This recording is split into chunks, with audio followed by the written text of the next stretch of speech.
मराठा साम्राज्य, the rise of Maratha empire, Maratha साम्राज्य का उदय। शिवाजी के जन्म के समय तथा जहांगीर शाहजहां के शासनकाल से ही दक्षिण भारत में एक नए साम्राज्य की नींव पड़ना शुरू हुई। साम्राज्य ने महाराष्ट्र व दक्षिण के क्षेत्र में अपनी प्रभुसत्ता स्थापित की और स्वतंत्र रूप से अपने शासन का संचालन किया। मराठा मूलतः अनुभवी लड़ाकू योद्धा के रूप में प्रसिद्ध थे। अकबर अहमदनगर का प्रधानमंत्री के द्वारा सर्वप्रथम इन लड़ाकू मराठाओं को योद्धाओं को सेना में भर्ती किया गया। सयाजी भोंसले ने मराठा साम्राज्य की नींव रखी, जिसका उपयोग उनके पुत्र शिवाजी ने किया और मराठा साम्राज्य का उत्कर्ष किया। अब बात आती है कि मराठा साम्राज्य का उत्कर्ष कैसे हुआ और उसके कारण क्या थे। तो मराठा शक्ति के उत्कर्ष में निम्नलिखित परिस्थितियों एवं तत्वों का प्रमुख योगदान रहा। मराठा साम्राज्य के उत्कर्ष के कारण भौगोलिक क्षेत्र। मराठों का क्षेत्र पठारी था, जहां कृषि व्यापार अत्यंत जटिल था, अतः वहां के लोग अत्यंत मेहनती तथा अन्य हिस्सों से अलग थे। साथ ही वहां किसी की सेना लेकर जाना तथा उसकी रसद आपूर्ति करना कठिन था। इस भौगोलिक क्षेत्र की दुर्गमता के कारण वहां के लोगों में एकता और समानता थी। फिर आता है कि भक्ति आंदोलन का प्रभाव मराठा साम्राज्य के उत्कर्ष का एक महत्वपूर्ण कारण था। अनेक संतों जैसे नामदेव, रामदास, एकनाथ आदि ने सामाजिक रूप से लोगों में एकता का भाव उत्पन्न किया, जो एक प्रकार से क्षेत्रवाद या राष्ट्रीयता के रूप में परिवर्तित हो गया था। शिवाजी का व्यक्तित्व। शिवाजी में नेतृत्व तथा एक नेता की अदम्य प्रतिभा विद्यमान थी। उन्होंने लोगों को न केवल एकत्रित किया, अपितु उन्हें अपने वतन पर मिटने के लिए भी तैयार किया। मोडी लिपि या मराठी भाषा। मराठी भाषा की सरलता ने वहाँ के लोगों के मध्य संचार व्यवस्था को सुदृढ़ किया। फलतः लोगों में एकता तथा समानता का विकास हुआ। और औरंगजेब की धार्मिक नीति। औरंगजेब की कट्टर धार्मिक नीति ने बहुसंख्यक हिंदू जनता को रुष्ट कर दिया, जिसके कारण भाई एक सूत्र में बंध गए और शिवाजी का नेतृत्व प्राप्त कर मुगलों के विरुद्ध हो गए। राजनीतिक अस्थिरता भी एक महत्वपूर्ण कारण था। औरंगजेब के समय दक्षिण भारत में राजनीतिक अस्थिरता उत्पन्न हो गई थी, जिसका लाभ मराठों ने उठाया तथा एक नवीन स्वतंत्र साम्राज्य की स्थापना कर दी। इस प्रकार हम देखते हैं कि अनेक कारणों से दक्षिण भारत में मराठा साम्राज्य का उत्कर्ष हुआ, जो स्वतंत्रता के समय तक कायम रहा। भले ही कालांतर में भय अनेक शाखाओं में विभाजित हुआ, परंतु लंबे समय तक अपना अस्तित्व राजनीति में बनाए रखा।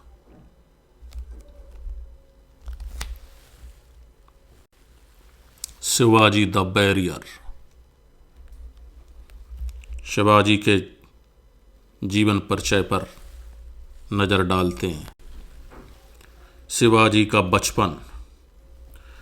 शिवाजी की जन्मतिथि के विषय में विद्वान एकमत नहीं है। कुछ विद्वानों का मानना है कि शिवाजी का जन्म 20 अप्रैल सन 1627 ईस्वी में जुन्नार के समीप शिवनेर के दुर्ग में हुआ था। शिवाजी के पिता सयाजी भोंसले मेवाड़ के सिसोदिया वंश के क्षत्रिय थे और शिवाजी की माता जीजाबाई देवगिरी के यादव वंशीय क्षत्रिय घराने की छत्रणी थी। इस प्रकार शिवाजी की धमनियों में भारत के दो प्राचीन राजवंशों का रक्त प्रवाहित हो रहा था। शिवाजी के पिता सयाजी भोंसले ने पहले बीजापुर के सुल्तान के यहाँ नौकरी कर ली थी। तत्पश्चात वे अहमदनगर के निजाम शाही सुल्तान के यहाँ सामंत रहे और अहमदनगर राज्य की ओर से उन्होंने मुगलों से संघर्ष किया। लेकिन कुछ समय बाद वे मुगलों की सेवा में आ गए और कुछ ही समय उपरांत वे मुगल दरबार छोड़कर पुनः निजाम शाही सुल्तान की सेवा में आ गए। शिवाजी की शिक्षा दीक्षा माता जीजाबाई के संरक्षण में हुई। माता जीजाबाई धार्मिक प्रवृत्ति की महिला थीं। उनकी इस प्रवृत्ति का शिवाजी पर गहरा प्रभाव पड़ा था। माता जीजाबाई के अतिरिक्त शिवाजी के संरक्षक एवं गुरु दादाजी कोंडदेव का भी शिवजी के जीवन पर काफ़ी प्रभाव पड़ा। दादाजी कोंडदेव ने शिवाजी की शिक्षा दीक्षा की ओर विशेष ध्यान दिया था। उन्होंने शिवाजी को सैनिक एवं प्रशासकीय दोनों ही प्रकार की व्यवहारिक शिक्षा दी। दादाजी कोंडदेव ब्राह्मण थे, अतः हिंदू धर्म तथा हिंदू जाति के प्रति उनका प्रगाढ़ प्रेम था। अपने शिष्य में भी उन्होंने इसी भावना का संचार किया। अतः शिवाजी में उच्च कोटि की हिंदुत्व की भावना उत्पन्न करने का श्रेय माता जीजाबाई के साथ साथ दादाजी कोंडदेव को भी है। शिवाजी पर महाराष्ट्र के लोकप्रिय संत रामदास और तुकाराम का भी बहुत प्रभाव था। संत रामदास शिवाजी के आध्यात्मिक गुरु थे। उन्होंने ही शिवाजी को देश प्रेम और देश उद्धार के लिए प्रेरित किया था। अब बात आती है कि शिवाजी ने क्या उद्देश्य थे, क्या उद्देश्य लेकर अपने जीवन को आगे बढ़ाया। तो शिवाजी की बुद्धि बड़ी व्यवहारिक थी, अतः परिस्थितियों एवं साधनों के अनुसार उन्होंने अपने उद्देश्य निर्धारित किए। ज्यों ज्यों उनकी परिस्थितियों में परिवर्तन एवं साधनों में वृद्धि होती गई, त्यों त्यों उनके उद्देश्यों में भी परिवर्तन होता गया। मुख्य रूप से शिवाजी के लक्ष्य थे पूना में स्वतंत्र राज्य स्थापित करना, दूसरा हिंदू धर्म गौ व ब्राह्मण की रक्षा करना, तीसरा मुगलों की सेवा अथवा आदिलशाही सुल्तानों के संरक्षण में न रहना, और चौथा हिंदवी स्वराज्य की स्थापना करना। इस प्रकार शिवाजी आगे बढ़ रहे थे। शिवाजी के प्रमुख अभियानों को देखते हैं 1646 से लेकर 1654 ईस्वी तक। मावल प्रदेश संगठन। मावल प्रदेश पूना के पश्चिमी घाट का क्षेत्र है और मावल लोग सीधे साधे एवं कर्मठ रहे हैं। अतः शिवाजी ने मावल प्रदेश पर पूर्ण अधिकार करने की योजना बनाई। उन्होंने यहाँ के युवकों को अपना मित्र और सहयोग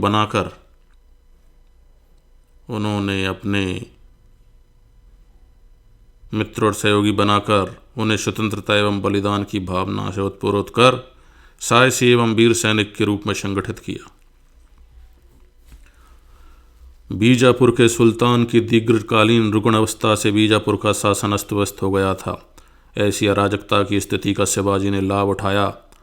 शिवाजी के पूना निवास की सुरक्षा 2 दुर्गों से होती थी, दक्षिण पश्चिम में सिंहगढ़ दुर्ग से तथा दक्षिण पूर्व में पुरंदर दुर्ग से। अतः अपने राज्य की सुरक्षा हेतु शिवाजी ने इन दोनों ही दुर्गों पर अपना अधिकार कर लिया।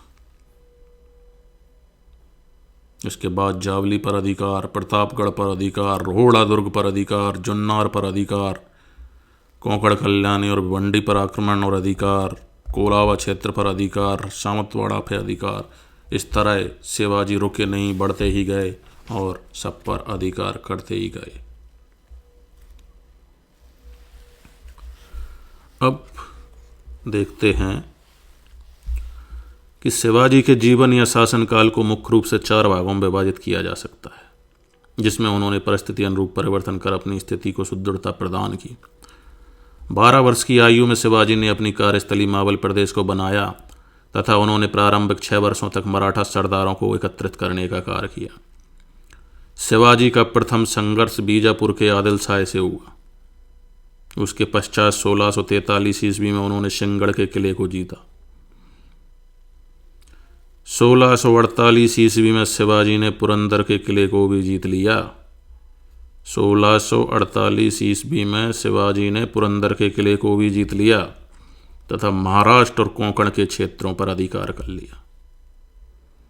फिर आता है 1656। 1656 ईस्वी में जावली तथा रायगढ़ को जीतकर रायगढ़ को अपनी राजधानी बनाया।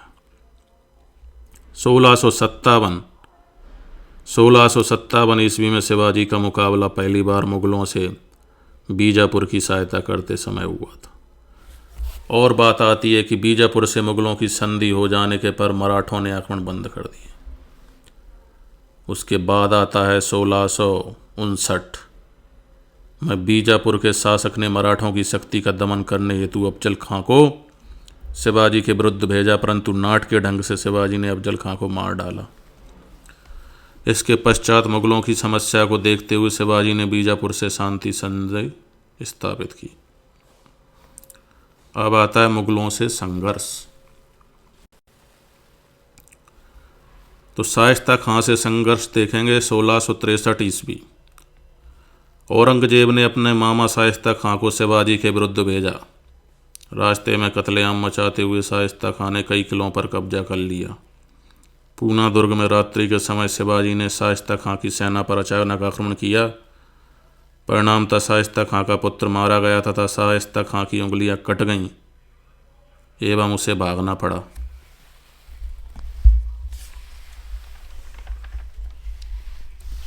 फिर सूरत की लूट। शाइस्ता खां को हराने के पश्चात शिवाजी ने मुगलों के व्यापारिक गढ़ को लूटा 1666 में। और फिर आता है 1665 ईस्वी जय सिंह से संघर्ष। इस संघर्ष में शिवाजी को पुरंदर के युद्ध में पराजित कर जय सिंह ने संधि हेतु बाध्य किया। फिर सूरत की द्वितीय लूट 1670 ईस्वी में। औरंगजेब की कैद से नाटकीय ढंग से भागने के पश्चात शिवाजी ने अपनी शक्ति को पुनः संगठित किया तथा धन प्राप्ति हेतु सूरत को लूटा।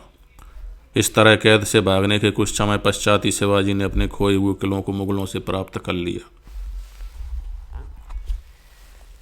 इन सब के बाद शिवाजी ने अपना राज्याभिषेक कराया। 16 जून 1674 ईस्वी में शिवाजी ने काशी के विद्वान श्री गंगा भट्ट से अपना राज्याभिषेक करवाया तथा रायगढ़ को अपनी राजधानी बनाया। कब? 16 जून 1674 ईस्वी में शिवाजी ने काशी के विद्वान श्री गंगा भट्ट से अपना राज्याभिषेक कराया तथा रायगढ़ को अपनी राजधानी बनाया।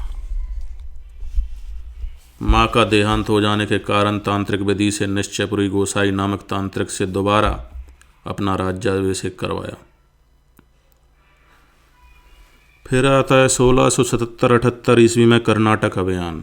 यह शिवाजी का अंतिम अभियान था। यहाँ मुख्यतः जिंजी का किला महत्वपूर्ण था जिसे शिवाजी ने जीत लिया। इसके अलावा उन्होंने यहाँ कई अन्य किले जीते और वह कई नई किलों का भी निर्माण करवाया। अपने अंतिम दिनों में बीजापुर को मुगलों के विरुद्ध सहायता प्रदान की। अब आता है शिवाजी का प्रशासन। तो शिवाजी का प्रशासन भी केंद्रीकृत प्रणाली पर आधारित था जिसके सर्वोच्च स्वयं शिवाजी थे। अंतिम निर्णय शिवाजी का ही माना जाता था। उनमें एक अष्टप्रधान थे। जैसे आज के प्रधानमंत्री या मंत्रिपरिषद रहती है उसी तरह केंद्रीकृत प्रशासन के लिए अष्टप्रधान होते थे। अष्टप्रधान एक मंत्रिपरिषद के रूप में तथा अलग अलग रूप से कार्य करते थे। प्रत्येक मंत्री अपने विभाग का प्रमुख होता था जो अपने विभाग के कार्यों का विवरण शिवाजी को देता था तथा शिवाजी द्वारा सलाह मांगने पर अपनी राय देता था। शिवाजी द्वारा अपनी राय मांगने पर अपनी राय देता था। दूसरे होते थे पेशवा। पेशवा संपूर्ण राज्य के प्रशासन की देखभाल करना इसका प्रमुख कार्य था। यह राजा के बाद सबसे महत्वपूर्ण पदाधिकारी होता था। राजा के सभी आदेशों पर राजा की मोहर के नीचे इसकी मोहर लगती थी। फिर होता था अमात्य, मजूमदार भी कहते हैं जिसको, अमात्य या मजूमदार। तो मजूमदार राज्य की आय व्यय का ब्यौरा रखता था। यह वर्तमान वित्त मंत्री के समान होता था। फिर आता है वाक्यानवीस या मंत्री। तो राजा के दैनिक कार्यों को लेखबद्ध करना इसका प्रमुख कार्य था और राजा की जीवन की सुरक्षा का प्रबंध भी यह करता था। फिर आते हैं सुरनवीस या चिटनीस। तो सरकारी दस्तावेजों को तैयार करना तथा पत्राचार विभाग के कार्यों का संचालन करना किसका काम था? चिटनीस या सुरनवीस। फिर आते हैं सुमंत दबीर, जो आज विदेश मंत्री होते हैं ना, वैसे सुमंत दबीर होते थे विदेश मंत्री जो विदेशों से पत्राचार तथा राजदूतों को सम्मान अधिकार करता था। सेनापति सर नौबत, ये सेना का प्रमुख सेना में भर्ती, प्रशिक्षण, शस्त्र व रसदापूर्ति को देखता था। फिर पंडित राव सद्र। पंडित राव सद्र क्या करते थे? धार्मिक कार्यों की सलाह, दान पुण्य के कार्य, धार्मिक झगड़ों को सुलझाना। फिर आते हैं न्यायाधीश। ये न्यायाधीश दीवानी तथा फौजदारी दोनों मामलों की सुनवाई करते थे। शिवाजी ने अपना संपूर्ण क्षेत्र 4 प्रांतों में बांटा था।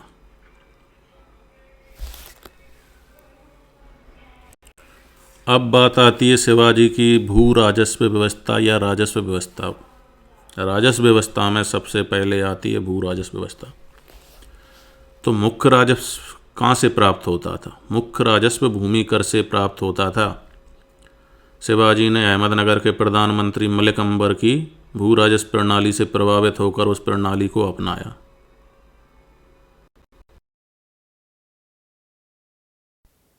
जिसका आधार जरीब या काठी बोलते हैं होता था।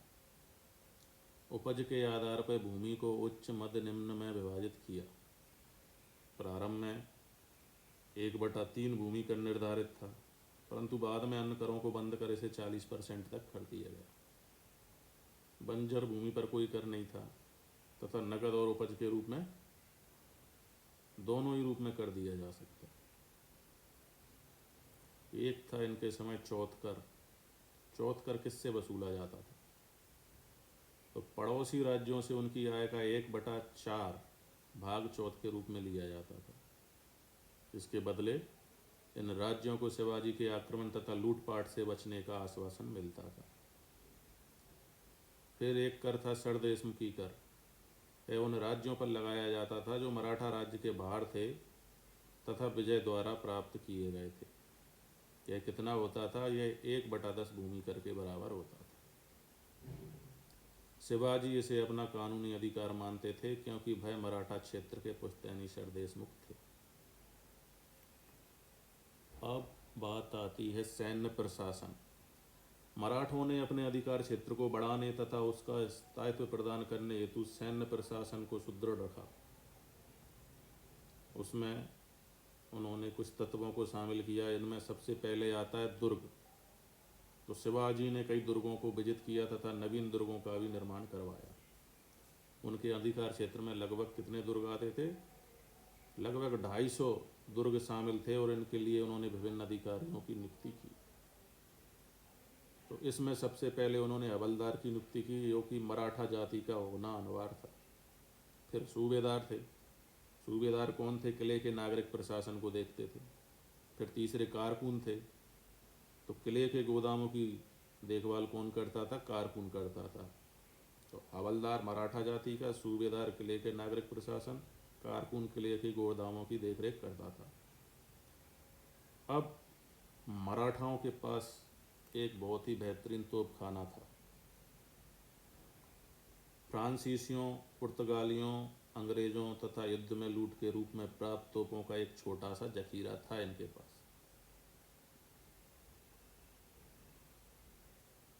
नौसेना, 3 नौसेना थी। 5 प्रकार की नावों का बेड़ा था तथा 3 नगरों में नौसैनिक अड्डे थे। कोलाबा, कल्याण और भिवंडी, इन तीनों ही जगह पर क्या थे? इनके नौसैनिक अड्डे थे।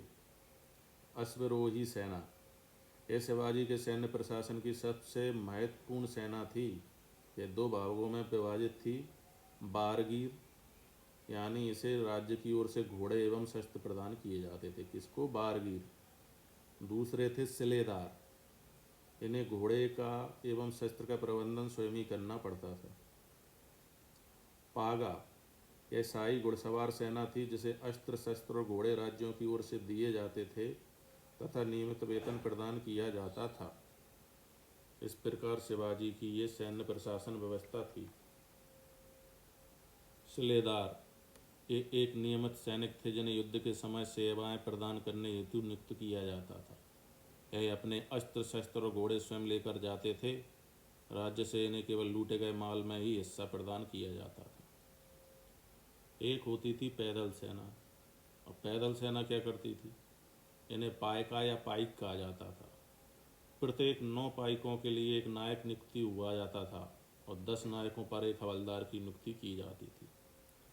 और मावली सैनिक, ये शिवाजी के अंगरक्षक होते थे। इनके समय सैनिकों को नगद वेतन दिया जाता था। अब आती है शिवाजी की न्याय व्यवस्था। शिवाजी संपूर्ण न्याय व्यवस्था में सर्वोच्च होते थे। शिवाजी के न्यायालय को धर्मसभा या हुजूर हाजिर मजलिस कहा जाता था। न्याय निर्णय इनका कार्य धर्मशास्त्र के आधार पर किया जाता था और शिवाजी के अधीन न्यायाधीश का न्यायालय होता था। प्रांतीय तथा महल स्तर पर न्याय के लिए मजलिस होती थी जिसे सभा कहा जाता था। ग्रामीण क्षेत्रों के लिए पंचायतें होती थी। अब न्याय व्यवस्था हो गई। अब न्याय व्यवस्था के पश्चात शिवाजी की धार्मिक व्यवस्था देखी थे। तो शिवाजी ने धर्म सहिष्णु की नीति का पालन किया। उन्होंने हिंदू धर्म को पुनः प्रसारित करने का कार्य किया। मुस्लिम धर्म के प्रति भी किसी भी प्रकार की कट्टरता का उन्होंने कभी प्रदर्शन नहीं किया। एक भी मस्जिद को नहीं तोड़ा, साथ ही मुस्लिमों को उच्च पदवी प्रदान की। सेना में भी मुस्लिमों तथा अन्य धर्मों के लोगों को नियुक्त किया।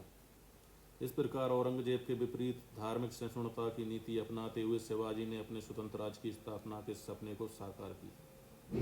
इस प्रकार शिवाजी का प्रशासन एक श्रेष्ठ प्रशासन था। यद्यपि कुछ इतिहासकारों ने इनके शासन की आलोचना भी की है, जिसमें स्मृति ने शिवाजी के राज्य को डाकू राज्य भी कहा था। वहीं इतिहासकार जादूनाथ सरकार ने इनके शासन को मध्ययुगीन इतिहास की एक महत्वपूर्ण घटना बताई है।